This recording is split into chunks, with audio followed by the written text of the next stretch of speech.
If Instagram deleted your post, then don't panic. Here is what you can do to recover them or prevent this from happening again. So let's get started.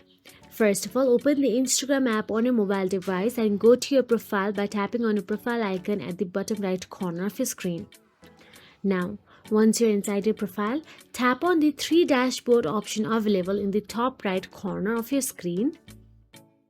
You can simply tap on the search bar at the top and search for the recently deleted.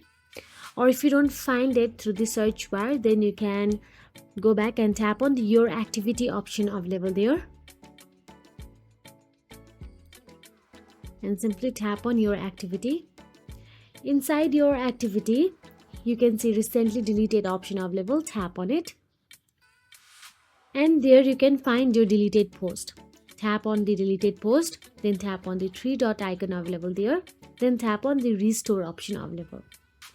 If 30 days have passed, the post is permanently deleted, so make sure to restore it before 30 days.